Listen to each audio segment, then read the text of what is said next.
Okay, so people will probably trickle in as we get going. So, as I said, we're hearing a presentation tonight from the Well HQ.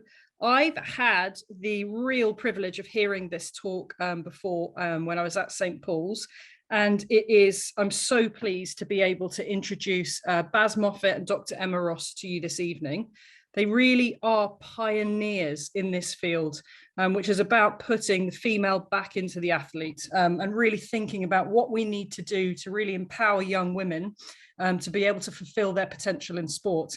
And there isn't anyone really else out there at the moment who's able to offer the quality of education that we're going to hear tonight. So it really is a big honor to have them with us. I don't want to talk too much about it because actually, that's their thing. But I will say, I've known Baz from uni. We rowed together for a little while, and she went on to row for Team GB, was in the women's 8, which is an amazing achievement. And Dr. Emma Ross has the most incredible medical experience. She herself was a Team GB rowing doctor, one of the many things that she's achieved in her career. So without further ado, Baz, Emma, you ready for me to pass over to you? Yeah, right, fantastic. Yeah. Thank you. Bye.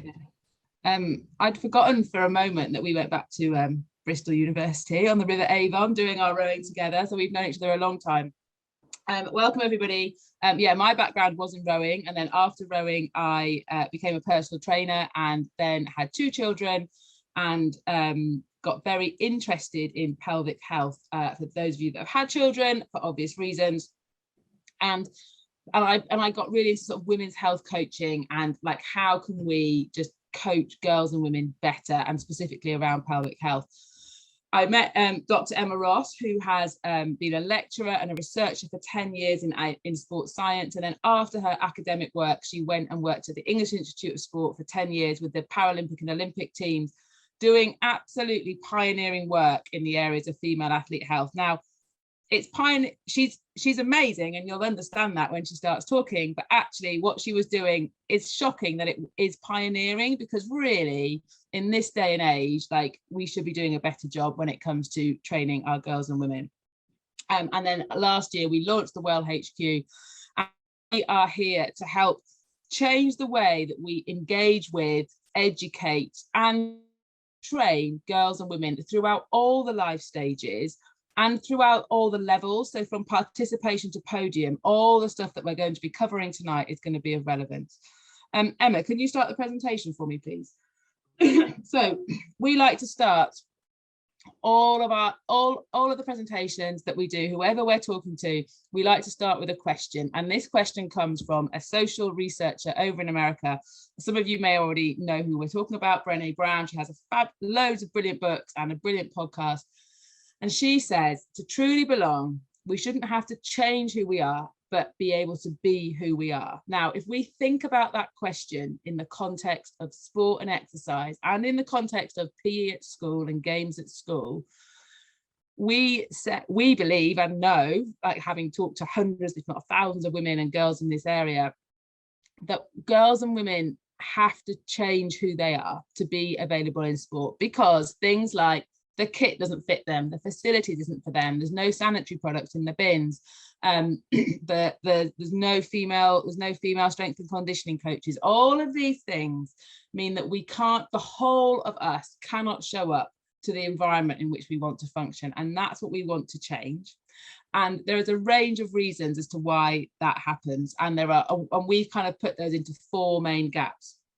Now, the first gap that I want to talk to you about this evening is the data gap. Now, Emma's done some research. She published a paper earlier this year, and this research gathered all the information, and it looked at like all the sport and exercise science research that has been done on women, exclusively on women. And the figure was only 6% of this research is done exclusively on women. And the word exclusive is really, really important, because there's some things that only women have, and there's some things that only women experience. And so it's really important that we understand that. Yet we're not researching girls and women, and that's for a huge host of reasons we don't need to go into. But what primarily it means is that all our training plans, all our beliefs, all our systems, all our processes are based on the default male. And sometimes that works brilliantly for girls and women, but often in certain circumstances it doesn't. And so we need to have, that's one of the reasons why girls are not at the moment really truly belonging in sport and exercise. The second gap is the knowledge gap. Excuse me. And there was a report written by the Royal College of Obstetricians and Gynecologists back in 2019 now, and the end sentence in that report, we've all read it word for word, is that women are woefully uneducated about their bodies. Okay, at every single life stage, we don't know how to be women. We don't know how to manage our menstrual cycle symptoms. We don't know instinctively how to do our pelvic floor exercises.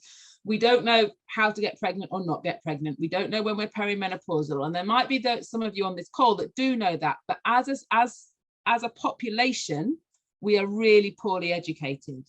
Men are even less educated about girls and women. They tend to get one lesson, unless they're at Belmont, they tend to get one lesson in year 8 about how not to get a girl pregnant. And these are the men that then become PE teachers and directors of sport and head coaches at the athletics club.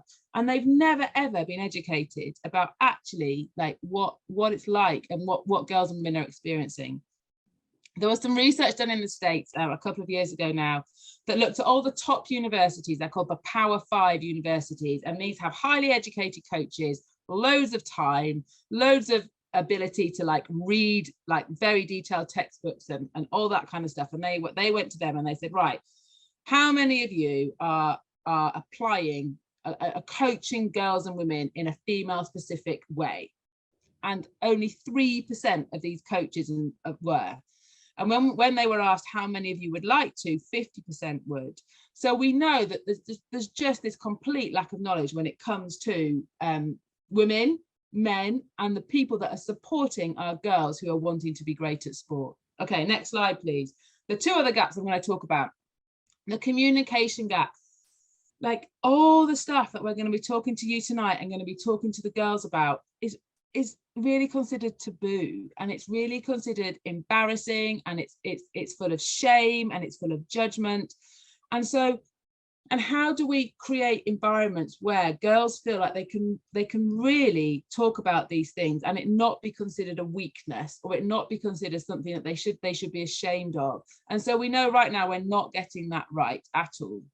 And the last one is what we call the knowing doing gap. And I think that's where, well, I know that's where the well and the work that we're doing, we know that is the gig. This is the gig. Okay, so we're coming in and we're going to talk to all your PE staff tomorrow about injury rates in girls and how, you know, they're much higher than they are in boys, and how we need to go and prevent those, to get that your PE department, and this isn't just your PE department, but any PE department, to change the way they warm up girls, or they look after girls, or how they look at them when they're playing, is a real challenge. So like getting this knowledge into action is huge, and it not to be underestimated, because even when you equip people with the knowledge, they then have to exist in a world, in a society that's not ready to start making these changes.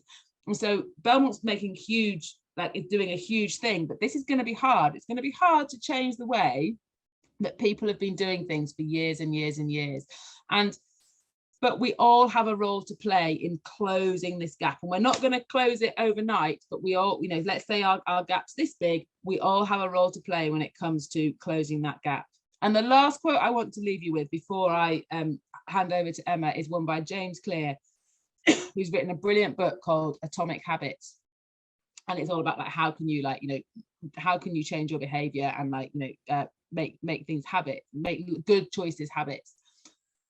And he has this great quote that we love, which says, you don't rise to the level of your goals, but you fall to the level of your systems. Okay, and this is what's happening in girls and women's sport. Okay, so we know that doesn't matter how ambitious you are, like how like bold you are in your statements, if the systems aren't working, then girls and women don't achieve their potential, or are only successful for a moment and may well be broken by the system. So this is something that this is what we're working on, the system. We don't need to adapt. We don't need girls and women to adapt to the existing system. We need to change the system, because right now it's not taking into account all the things that we need to be considering. Thanks, Baz. I'm worried about your voice. You're hanging in there. I am hanging. It's like all the teachers are getting to the end of term and they're hanging in there. All the kids are hanging in there, and so are we. So I love this quote. I love this quote because, as Baz said, we are trying to build a new system that means girls and women belong wherever they are, and that system doesn't have to just be sport. I mean, our sweet spot is sport because our backgrounds are sport, but that system could be school, and that system could even be home, and that system could be any place that your girls are going and they want to feel like they belong and then thrive and set themselves really brilliant goals to try and achieve. And when we say a system, you know, what do we mean? Well, when we're thinking of a system that would allow girls to reach these brilliant goals they set themselves, we have to think about the fact that they're showing up as girls with female bodies, and all of these things that are on these flashcards are either happening only in girls' bodies, like having periods, having a menstrual cycle, having breasts that need supporting with bras. And some of these things happen differently in female body, like nutrition. Our relationship with food as females is different. Even the nutritional interventions that work best with us as females is different to what works best with men. Our pelvic floor has a much higher prevalence of dysfunction than in males. We have different life stages, some by choice, some inevitable, like starting our periods during puberty, choosing to have children, and going through menopause. There is no such thing as a male and a female brain, but our brains are sculpted by our biology. So that's our female hormones, for example, and our female genetics, and by the world around us and how women have existed in that world. So there are things to do with a girl's brain that are unique to the female. And so all of these things need to be considered in a system if it's going to truly support our girls to, you know, follow their dreams. Because if we can create this really solid foundation where you can show up and talk about the fact that your periods are bothering you, the fact that your menstrual cycle symptoms are getting in the way of you doing exercise, the fact that you are worried about your body image. If you can show up and kind of get over all of that stuff because you're in a system that supports it, then, you know, then you've got the launch pad for going on and doing brilliant things, because you'll feel like you belong. Excuse me, I've caught Baz's cough over Zoom.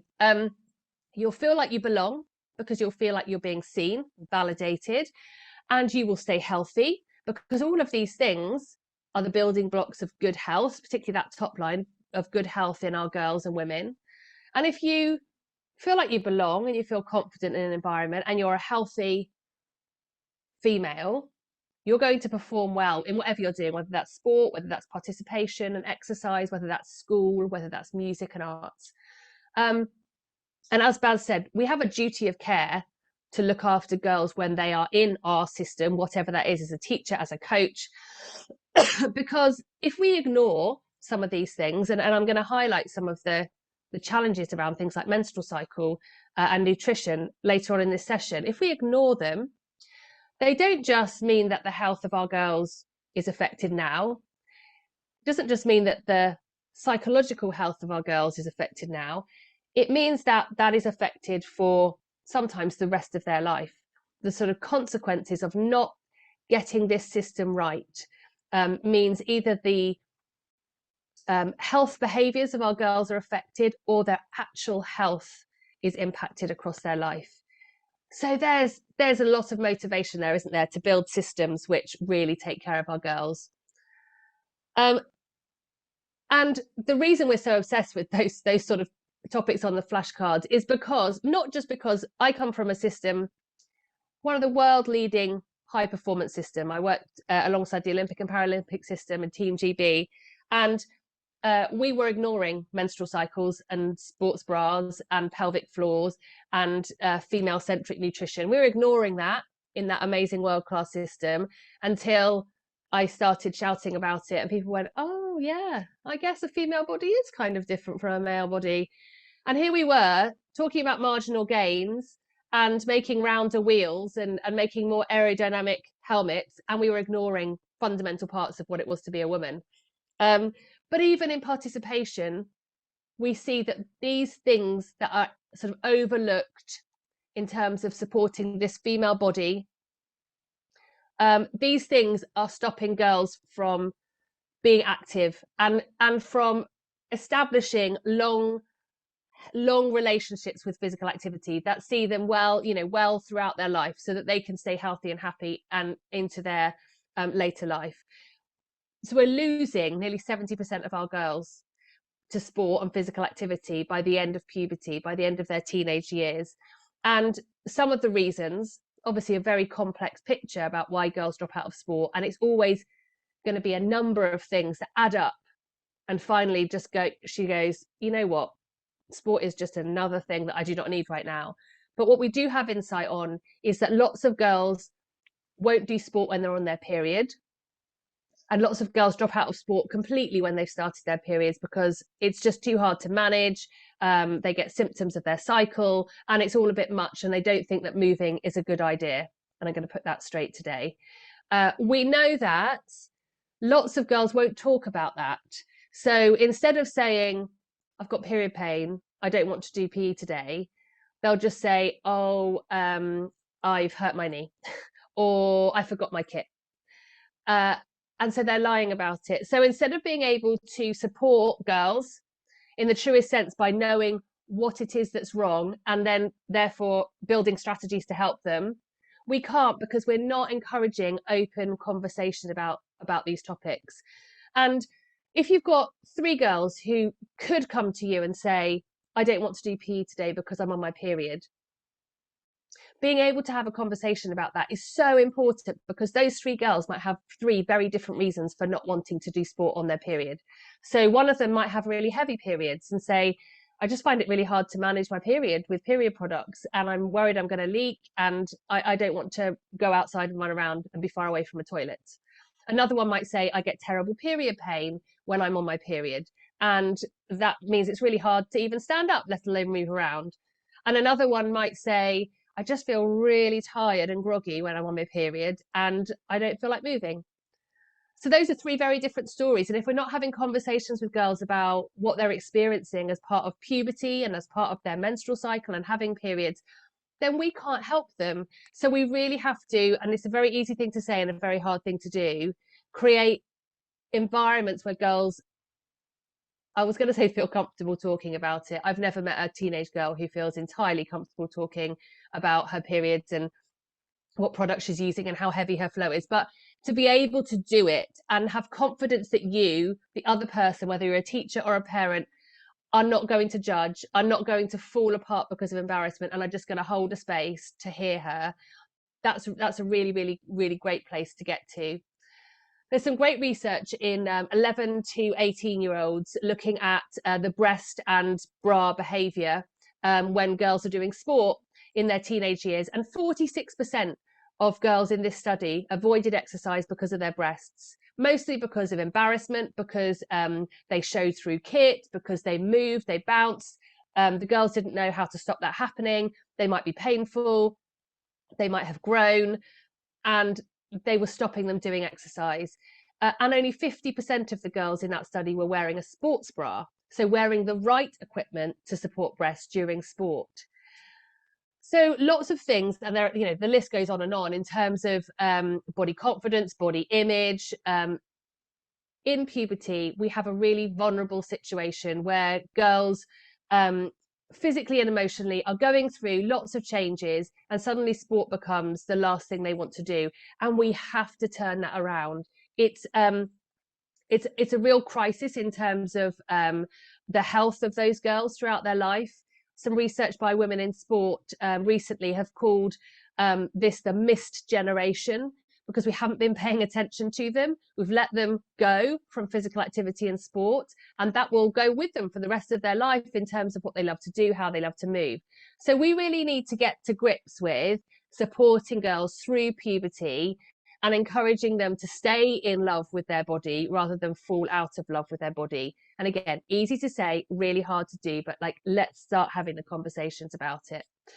And we've got lots of examples in sport, unfortunately, of girls who, if we go back to that James Clear quote, who had really big goals, but who fell to the level of their systems because they weren't supported in their journey to those goals. And I'll just give you a few of their stories. So Jazz Sawyers on the left here is a long jumper.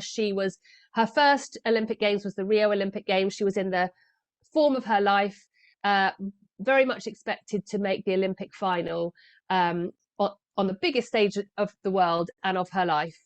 And on the day of her first round, her qualifying round in Rio, she came on her period. And by the middle of that day, she was on a medic's bed, doubled over in pain, because every month Jasmine Sawyers had debilitating period pain.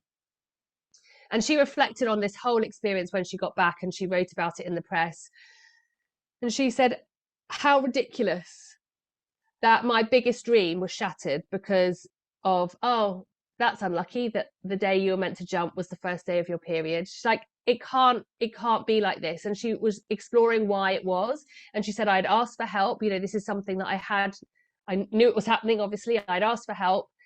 And we tried a couple of things and they hadn't worked. And at that point, I thought, I don't want to come across as though I'm whinging or moaning or weak or fragile. I'm just going to try and put up with it. You can imagine if that had been something like her knee or her ankle or her shoulder, and she tried a couple of things and it didn't put it right, she wouldn't be like, oh, I'll probably just put up with it. She would have talked to her coach, talked to her physio, talked to her strength and conditioning coach about it.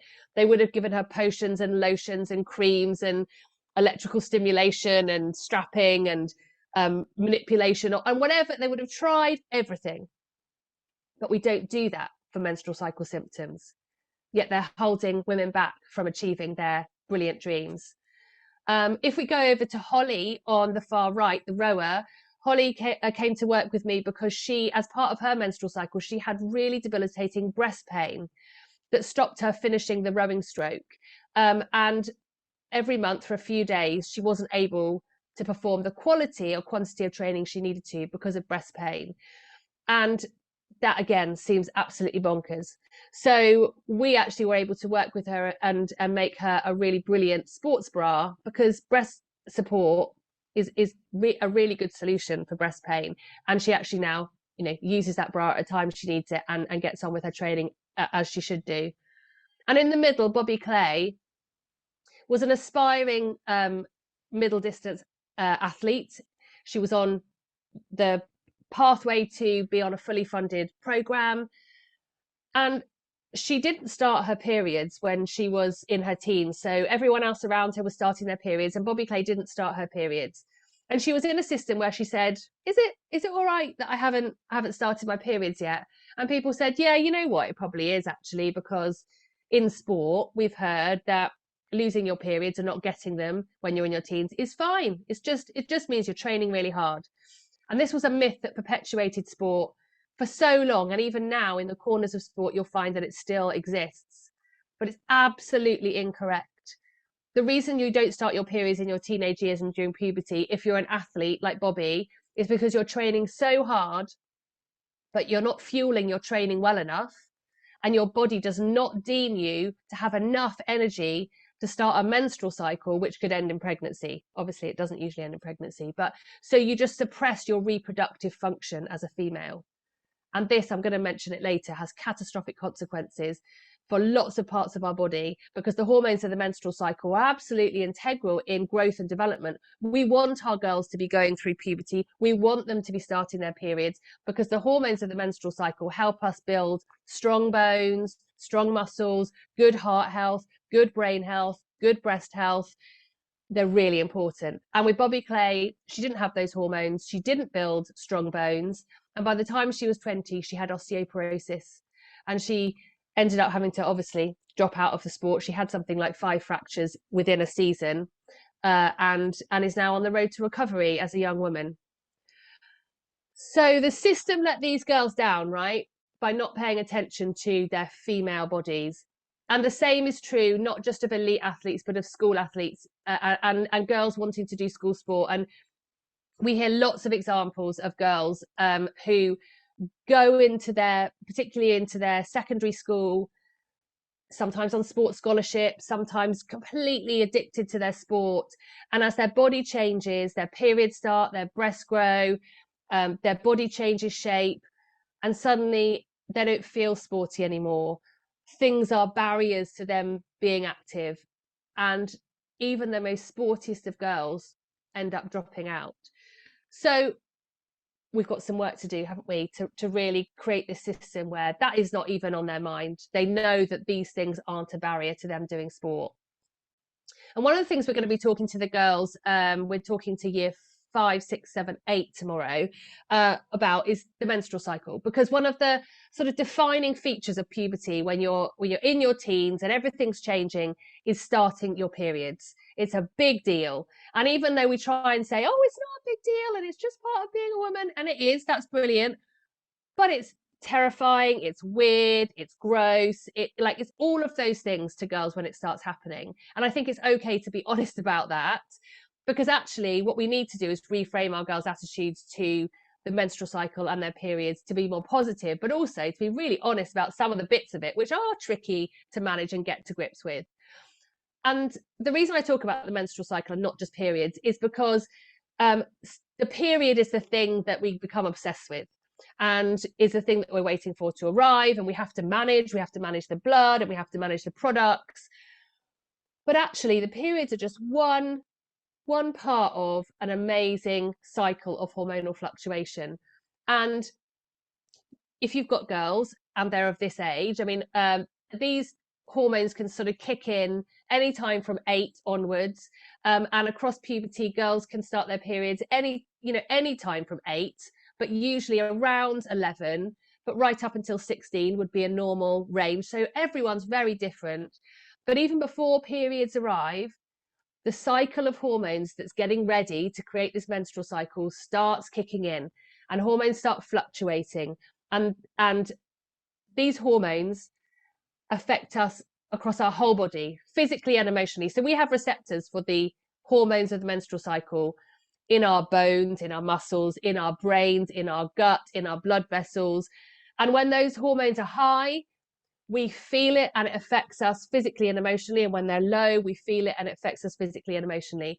And the reason we might have coined the term hormonal and reserved it for women, usually in the days before their period, when they're being particularly emotional or fragile or feel, or full of anxiety or anger, we need to stop that. By the way, we need to stop calling girls and women hormonal, because we're all hormonal all of the time. Boys, girls, men, women, animals, we're all hormonal. Hormones are amazing. So hormones are what make us wake up, what make us feel tired to go to sleep, make us feel hungry, make us feel full, make us feel energized, happy, sad, frustrated, everything. So it's not just girls who are hormonal. And when we label girls or even teens, boys and girls, as hormonal, we start to sort of invalidate what's going on there. Because yes, some of this stuff, or all of this stuff, is down to hormones, but we're all down to hormones. So we just need to be really careful, I think, with our language. But we also need to really acknowledge that as these hormones ebb and flow and peak and trough, they are going to be affecting girls and boys with testosterone, girls with estrogen and progesterone immensely, particularly throughout this time of puberty. Because much like when you first start drinking caffeine, when you first have your first cup of tea or coffee, you are wired. That caffeine has hit you. You are very sensitive to that caffeine. Whereas, now 30 years later, you might be able to have 2 espressos before bed and hit the pillow and go to sleep. You're less sensitive to it. You've desensitized yourself. And we are very much the same with hormones, particularly these new hormones, these sex hormones that arrive during puberty. All those receptors that are all around our body this is new for them. So when those hormones arrive in puberty, we're almost extra sensitive to them, and they still ebb and flow throughout our whole life, but we become slightly more used to their presence. Now, I'm not going to give you a biology lesson, but this is what the menstrual cycle kind of looks like if we were to plot it out in terms of the rise and fall of the hormones. And the reason I like to show people this is to say that across about a month period duration, look at how much hormones change significantly, right? So at the start of the cycle, hormones are low when you're having your period, and then estrogen rises towards the middle of the cycle. Estrogen is an amazing hormone. It can make us feel happy, social, motivated. There's some great research that as estrogen rises and impacts the brain, our desire to move our body increases. It can make us, estrogen helps us recover from exercise. Estrogen helps us use carbohydrate as a fuel. And so when we're doing exercise, that's really helpful. Wow, estrogen is amazing and it's super duper. And then as you can see later on in the cycle, we have a rise of another hormone called progesterone and another slight rise of estrogen. And the second half of the cycle is called the high hormone phase, when both of those hormones are elevated. Progesterone, if estrogen is kind of like a pep up hormone, progesterone is quite a calming hormone. It can actually calm the parts of the brain that are related to anxiety and overwhelm, which is quite useful for some of us. Progesterone can slow things down. It can slow digestion down. So it might be a time of the cycle where girls feel bloated or constipated. Whereas when estrogen is high, girls might be more inclined to take risks. When progesterone is high, girls might be less inclined to take risks and be a bit more conservative. So these hormones are really affecting our behavior. And then that phase just before our period arrives, the one which we used to call, but remember, we're not anymore hormonal. Actually, we're not hormonal in that phase at all, really. It's not because hormones are elevated in that phase. It's because they have been elevated and they're amazing and they make us feel brilliant and happy and calm. And then because this cycle hasn't resulted in a pregnancy, those hormones drop down so they can start the cycle again. And it's that dropping off of the hormones, the taking away of those lovely hormones from our body and our brain. And our body says, oh, I kind of like them. And now I feel a bit sad or emotional or low because I haven't got those lovely hormones. And that's the time before the period where lots of girls will experience symptoms physically and emotionally. And some of those symptoms are not particularly pleasant.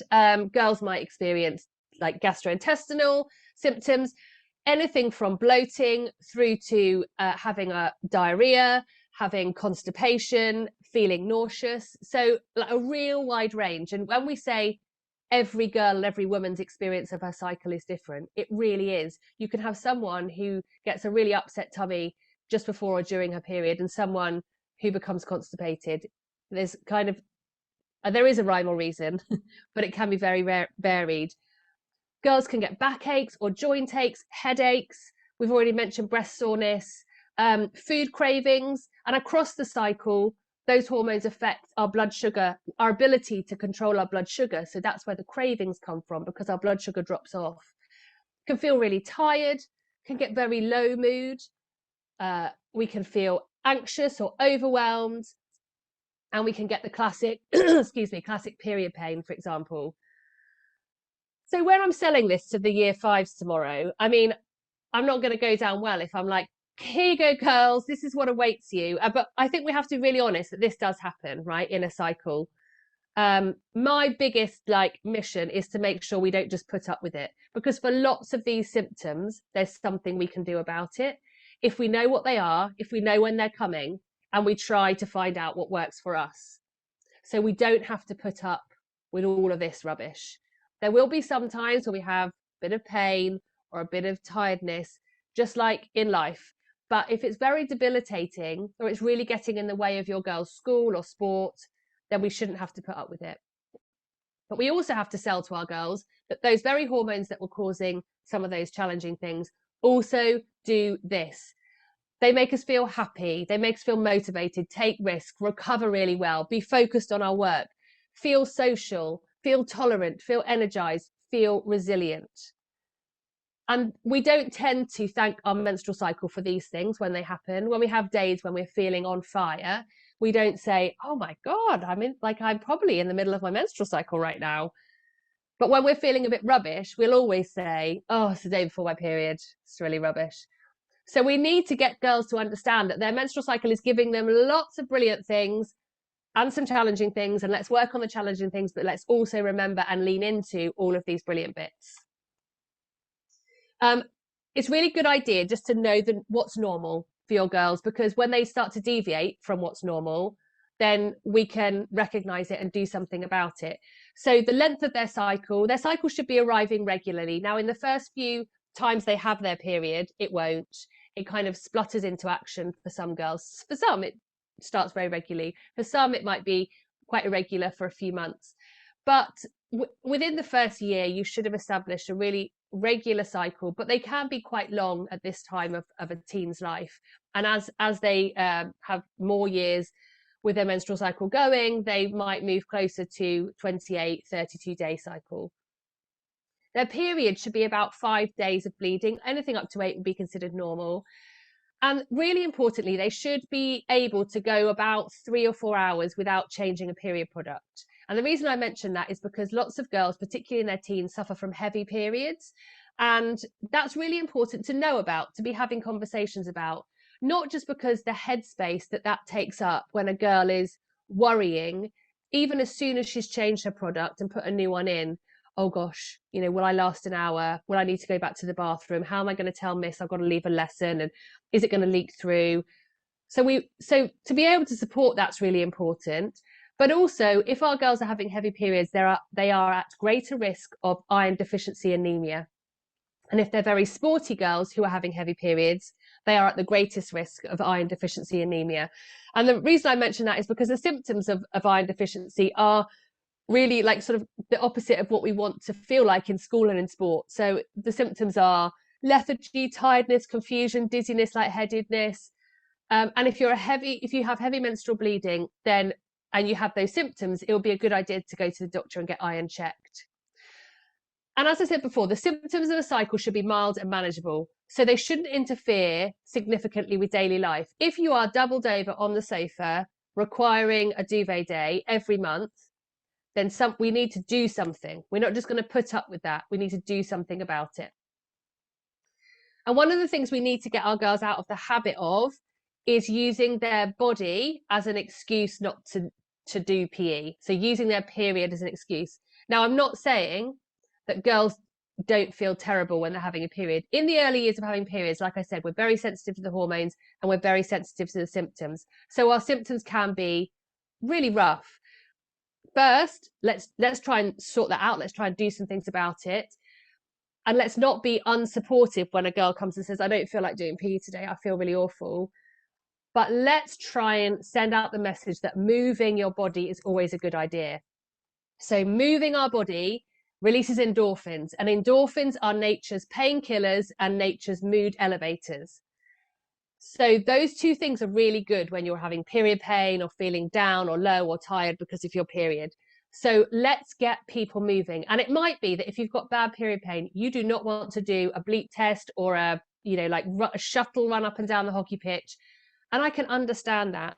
But you might be able to go out and start warming up with the rest of the class, and you might be able to see what you can do. And in a really supportive and nurturing way, we just need to sort of push back on our girls and try and get them to do some movement, because the research shows that the more aerobically fit we are, that means the more movement we're doing over time, the less severe our symptoms are, and that exercise can help alleviate symptoms in the moment.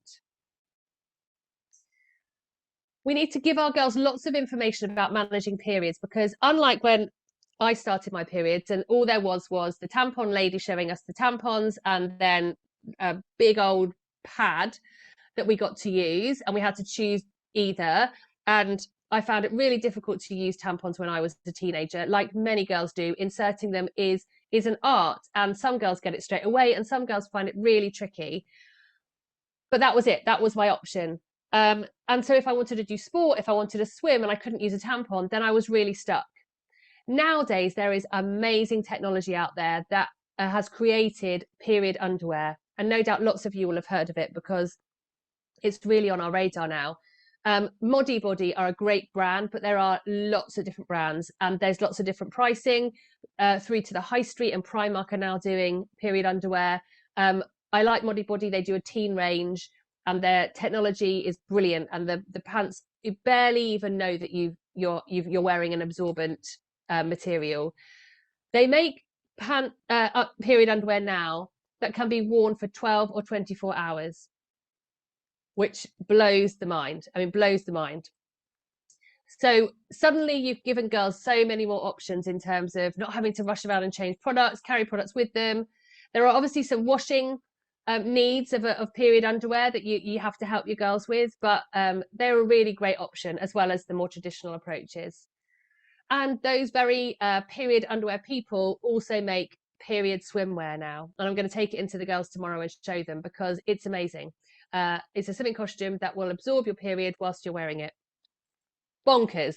Don't ask me how. It's all magic and wizardry, but they really do exist and they really do work.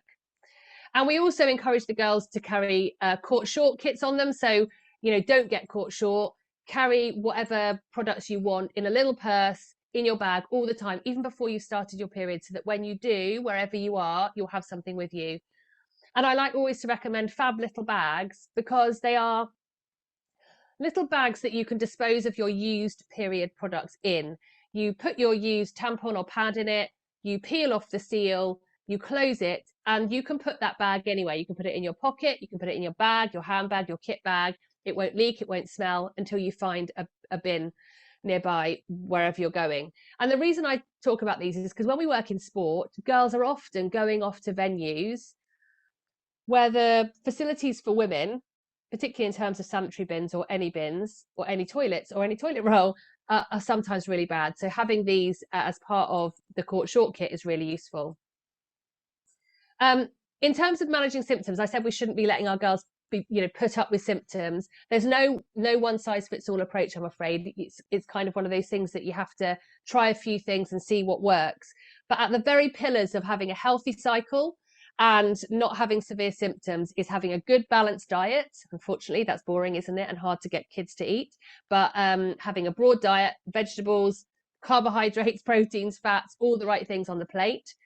Doing enough exercise, but not doing too much. We know that when people over-exercise and overtrain, it can affect their symptoms and their cycle. Getting really good sleep and having strategies to manage stress, because we know the hormones of stress interfere with the hormones of the cycle, and those two things make symptoms worse. Some tips for period pain.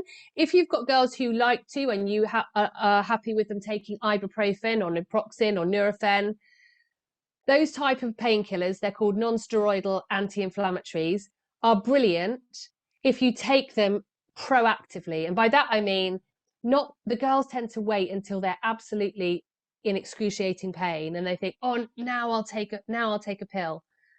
Take the pills early. So before the pain even arrives, perhaps when you're feeling a little bit of a dull ache in the background, take the painkillers and take them consistently through when you would be experiencing your most severe pain. And that can really help in a very proactive way manage pain. Heat has been shown in the research to be as effective as painkillers in some girls and women. So encourage the girls to use heat, use the microwavable hot water bottles, have them in school, have them in the car on the way to sports. Use heat because it's a really convenient way to help with period pain. Get them moving. I've already talked to you about that. And unfortunately, when our symptoms are really bad, things like caffeine, alcohol probably doesn't apply to your girls, but mums, alcohol, unfortunately, processed food, very salty food, very sugary food can be triggers and exacerbate symptoms. So we want to, I know again, the thing you want is chocolate and crisps when you're on your period. And I'm saying, perhaps don't. You can have the period and crisps, but make sure you stay hydrated and make sure you have some fruit and veg on the day as well.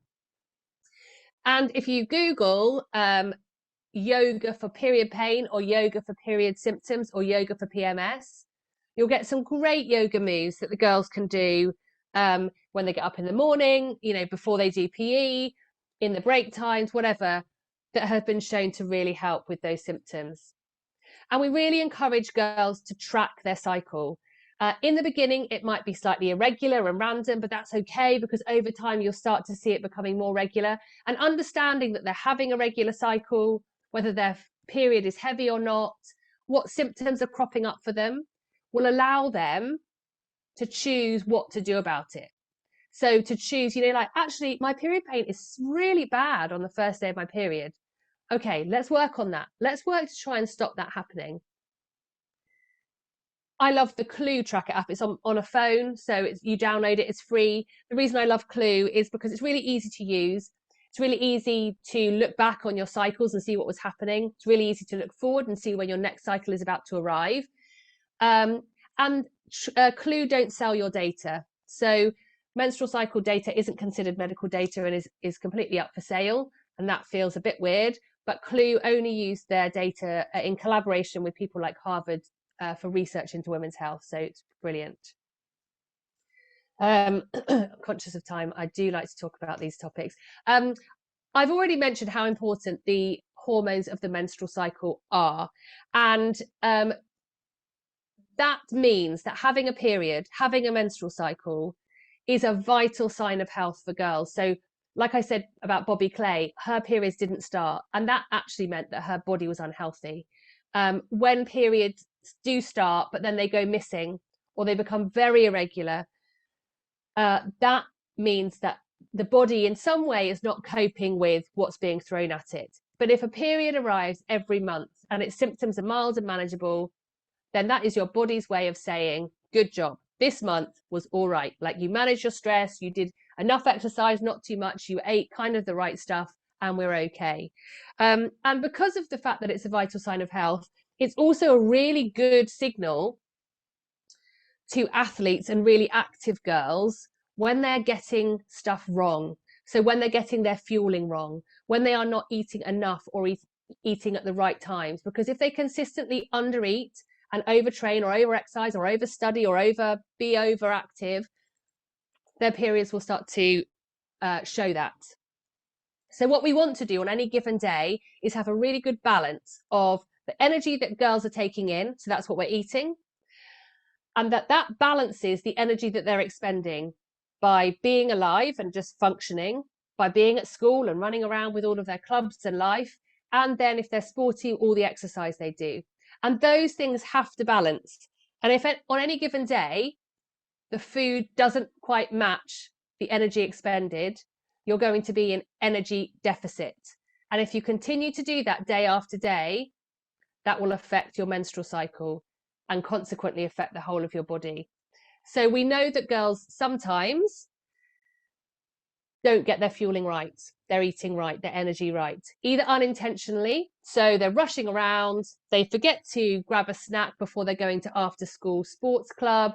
And then after school sports club runs into chatting in the changing rooms, and they've gone a really long time without eating, but they've expended loads of energy, but just because they've been disorganized and rushing around. We know that some girls have a kind of misguided approach to their eating. So they might want to be a certain body weight or want to be a certain body shape, and they control what they eat and how they eat it to allow them to be that. And then we know there's compulsive or clinical behaviors around food, and those are the ones that need really, really good signposting out to healthcare support, like in the first case GP, but then nutritionists and psychologists, because those fall into the eating disorder category. And we know that girls between 11 and 16 are the eating disorders are most prevalent in that age group. So what happens if we do any of those things? We unintentionally or intentionally get our eating wrong. The energy we're expending starts to exceed the energy we're taking in. And what that leads to, as I said, is this energy deficit, which can then signal to our body, wow, we're in energy deficit. I am not going to allow this body to get pregnant right now. Now, again, we're not trying to get pregnant when we're in our teens, but that's what the menstrual cycle's for. It's there to help us get pregnant. So our body goes, no, that's not on the agenda right now. I need to conserve energy. And you know what? The only system I can shut down without compromising my ability to live on this earth and do what I need to do is the reproductive system. I don't need that today, so I'm going to stop it. So we lose our periods. And girls might think, well, that's quite convenient actually to lose our periods, don't have to manage them. Brilliant. But what's happening then in the background and as a consequence is that those hormones, those amazing hormones, stop. That leads to poor bone health. It leads to lots of physiological and psychological dysfunction that affects all of these areas. So your immunity, you're more likely to be ill, you're more likely to be injured, you won't adapt to any training you're doing if you're sporty. There's a 70% increased risk of depression in girls who don't eat enough to fuel their life. As I talked about with Bobby, bone fractures, osteoporosis, impaired cognition, so affecting schoolwork, focus, concentration. So we really want to emphasize to our girls the power of food. We want to emphasize that it fuels not just their sport, but really, you know, their sport. If they're sporty, that's a really brilliant thing to you know, get into their heads, but also it fuels their ability to do their work, the art they love, the music they love, whatever it is they love. They need food to do that. And we have to get into this sort of attitude of food as a superpower rather than food as the enemy because it changes my body shape, which is where lots of girls are at now. So we want girls to be eating regularly. They don't have to eat loads and they don't have to eat food they don't want to eat, but just snacking is really good because the female body doesn't like to be fasted. It likes to be kept fueled. If they're doing lots of training, then they need to arrive well fueled and they need to fuel when they finish, because those are the real windows of opportunity to be in energy deficit. And that's the thing that triggers all of these changes in our body that we didn't want to see. If you have days or weeks where you're doing loads of exercise, you might be going to a tournament, you might be in a high training volume period, you might just have loads of clubs on, then you need to eat to match that. And girls also need to eat to recover. We have to tell them that when they're recovering, they're sleeping, they're resting, their body is just building and growing. So they need to eat then too. Logistics is often what gets in the way of good nutrition. So we need to make them accountable, hold them accountable for their own behavior, but also help them get that right. And if we're worried about our girls, we need to get in as early as we can to kind of reframe these behaviors around food. Okay, I'm going well over, so I'm going to scoot through breasts and bras before I hand over to Baz to finish us off with pelvic floors. I told you earlier, didn't I, that the breast is a barrier to sport and exercise. So we want to take that away because it's ridiculous. You know, there's an easy fix here, getting girls in the right bras and letting them know that breast support is really important.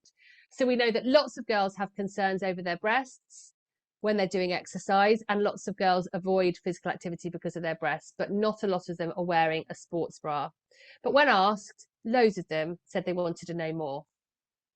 Now, if you want to go online with your daughters and walk through a fitting guide, Boobie-Doo, great name, isn't it? Boobie-Doo is a great website because it takes you through what sport are you doing, what size are your breasts, what shape are your breasts, and lots of different questions. What's wrong with your current bra? What's right with your current bra? And at the end, it will spit out what it thinks is the right size for your daughter or you, and the right type of bra, because bras come in different designs. I don't know whether I've got a picture now, I haven't. Bras come in different designs, which are more or less supportive. And larger breasted girls need more support. They need not just the stretchy crop tops, they need the bras that fasten and have all of the adjustments and buckles and bits, because actually that provides the best breast support.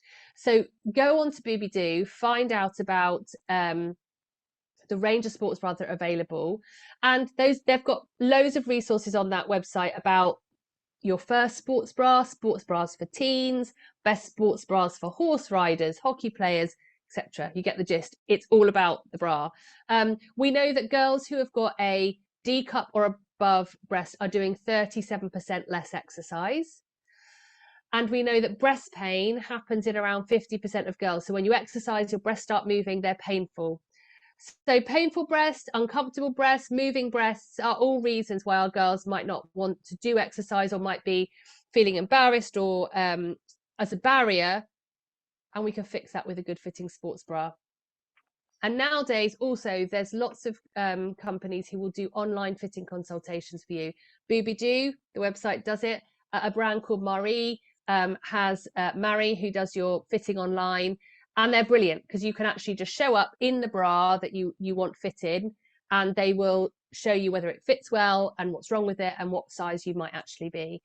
So we just need to give our girls better education around breast support so that they get what they need and then can carry on with doing the sports they love. Thank you, Emma. Well done. Thank you. And I think as Emma was talking there, I'm sure, you know, that how we started this presentation almost an hour ago now around that knowing doing gap. If you think about all that stuff she's just gone through about food, how, so we know, and you might have known some of that stuff already, but how do you get your daughters to change their behavior? How do you get them to understand that they can't not have breakfast and go into training because their physiology is different to what everyone's kind of telling them? So you can see kind of the challenges that we're facing now. All right, I'm talking about pelvic floor, and I'm going to be talking about pelvic floor tomorrow with the year 5s through to year 8. And you might be like, whoa, that's a bit early. Like, surely pelvic floor is just a mum thing. And that's kind of when I got into it. I was 38. I'd been on the British rowing team for 4 or 5 years. I'd had 2 children, and nobody had ever mentioned to me my pelvic floor. And to be quite honest, it hadn't even bothered me. But we know now that actually, Emma, if you can just change the slide for me, please.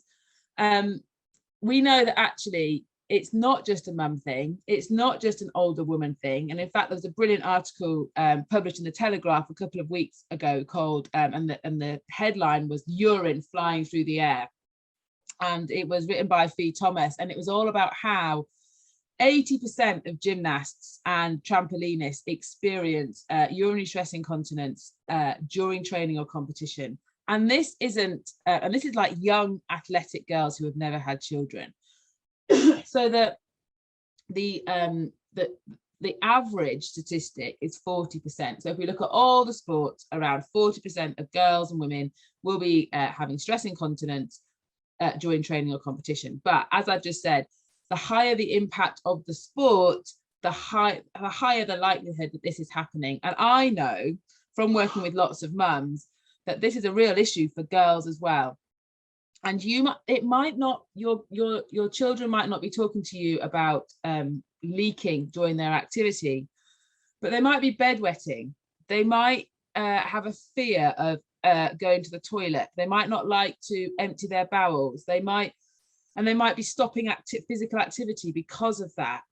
And so this is something that we need to address. And when I'm going to be talking to the girls tomorrow, I'm going to be looking at bladder and bowel health. So I'm going to talk to them about like what's normal in terms of bladder function, what's normal in terms of bowels, and how, you know, what is a pelvic floor and what should it do and what shouldn't it do, and then how do you do your pelvic floor exercises? Because you've got all these like high performing athletes who have issues, and then they're not talking about it because it's normalized. So we know that many doctors, doctors, support staff, strength and conditioning coaches will just stand on the sidelines watching girls playing rugby, girls running their races, girls doing gymnastics, leaking, and no one's talking about it. And this is very much part of the work that we're doing. We're like, it's not okay anymore. It's not okay to stand there and watch people do stuff when you know that actually a part of their body isn't working properly. If that was like pain, then we would do something about it. So the 2 main reasons for us really that pelvic floor is such a big issue is that firstly, it's a clear sign it's a clear sign of dysfunction. It's a sign that your body isn't doing what it should be doing. But also, like bras and breasts and like menstrual cycle symptoms, it stops women from girls from doing sport. Okay, so if they experience leaking, if they don't make it to the toilet in time, if all they can think about before they go out on the pitch or go out on the gym floor is like, oh, have I like squeezed every single piece of urine out of my bladder today so that I can train well, or have I, you know, or do they actually stop drinking so that they don't, so in the belief that they won't be leak, that will help them not have these issues. If that's happening, then girls are first of all just not doing the sports that they love, and if they are doing them, then their headspace is totally dominated. Their headspace is totally dominated by the fact that they might have an accident. And so this is why we feel actually it's really important to teach these girls. And when I've done deliver this content before in schools, like, you know, we've had all the girls there, and suddenly the back rows of the auditorium wherever I'm speaking fill up with female teachers, most of whom are like they might be postnatal, they might be perimenopausal, but so many teachers have this issue too, and they've never been taught it. So how brilliant would it be to like actually teach girls about it, teach them everything they need to know, so that takes them through the rest of their life, so that they may not need it right now, but they have an awareness. They know what's normal, they know what's not normal, and they also know who they can go and get help with about that. All right, Emma, I think we finished. I managed to get through that with my voice. We've got a few minutes now to take any questions that you might have. I don't know if the teachers might have questions, or some of the parents on here might have some questions.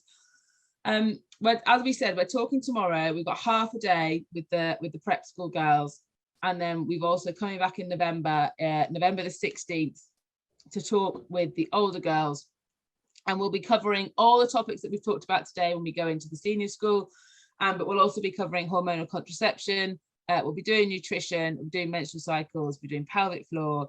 We're talking with the teachers about injury and concussion, and we'll be covering everything. And we make sure that the day is like really full of lots and lots of practical tips.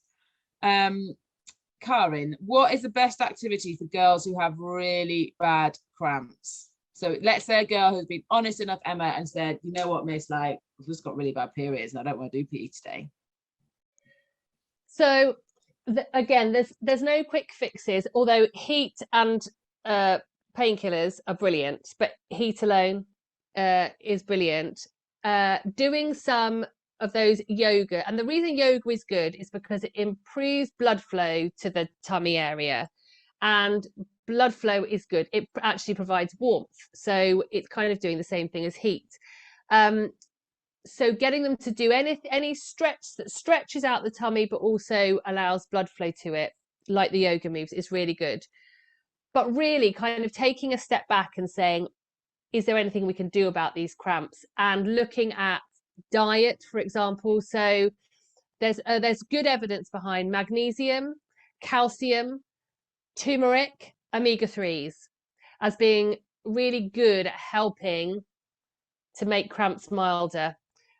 Not in the moment, but making sure your diet has enough of them. So again, nutrition stuff is tricky because getting girls to eat properly is tricky, but having a look at that, and having a look at whether things that she's doing on the day, like maybe if she does drink coffee or an energy drink, or has a particularly rubbishy breakfast or something, like whether there's things that make it better or worse. And that's where tracking comes in, because month to month you can see, actually, you know what, last night when we had that, you know, Domino's pizza, and then I came on my period pain was worse.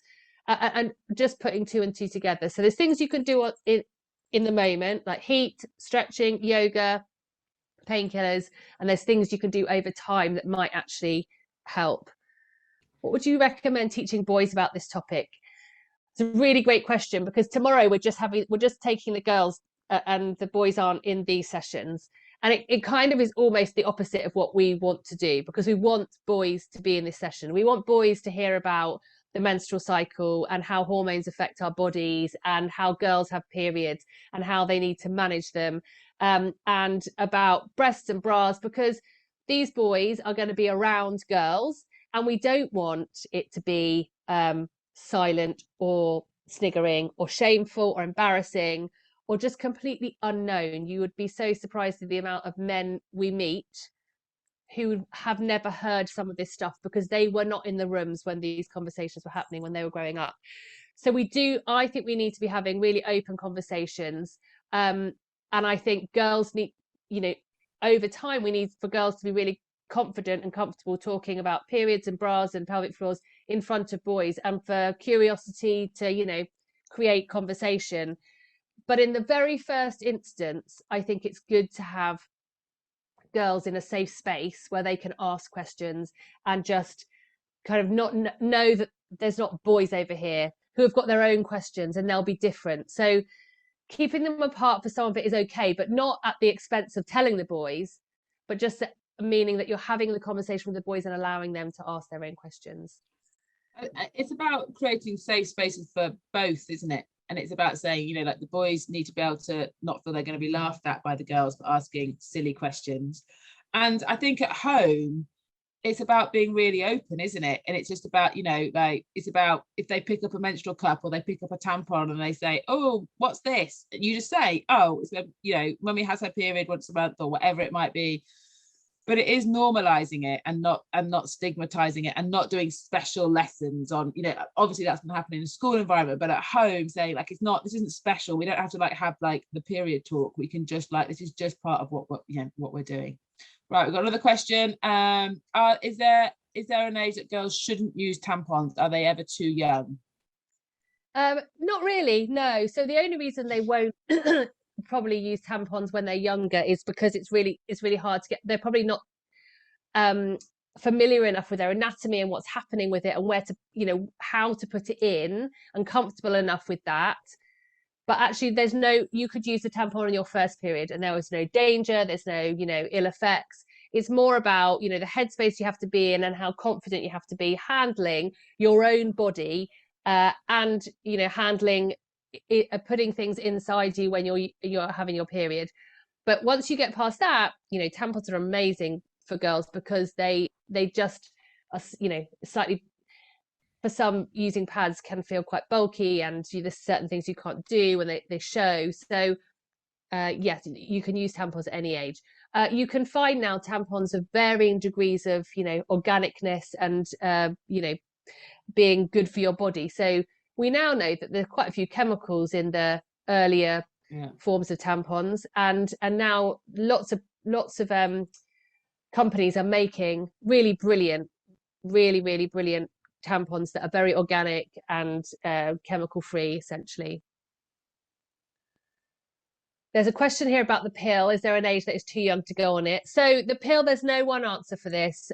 People are put on the pill for lots of reasons, and particularly in puberty when these hormones, you know, come whooshing in. If they're really affecting girls, acne, like debilitating acne, body hair, pain, you know, menstrual cycle, debilitating cycle symptoms, then they will be put on the pill and they might be quite young. For us, it's about being informed. I'm going on the pill for the right reasons. So not going on the pill to kickstart someone's period because, oh, it's not arrived and they're 16, let's put you on the pill. The pill doesn't kickstart anything. The pill suppresses your natural cycle and gives you an artificial cycle, which is fine. But we just have to understand that there are reasons why we go on the pill, but there are also reasons why we shouldn't go on the pill. So if we've got menstrual cycle dysfunction, what we want to do is really get to the bottom of why it's happening before we decide the pill is a good option. There's a really good website called The Lowdown, and it has really brilliant information on all different types of hormonal contraception because there are so many preparations available that I would really recommend to anyone whose daughter is on the pill or going on the pill.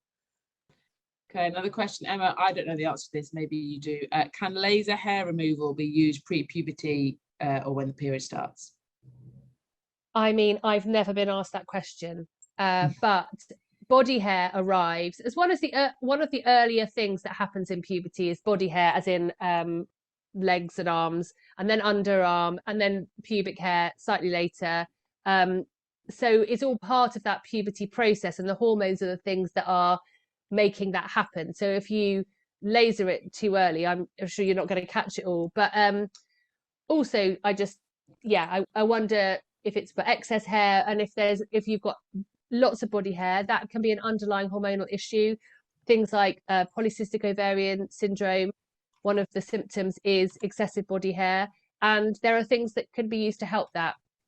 So it's worth actually investigating it. It can be that you've got slightly elevated testosterone, which still within a very normal range, but is causing slightly more hair. So worth going to the doctor if you've got girls who have got lots of body hair and you're worried about that.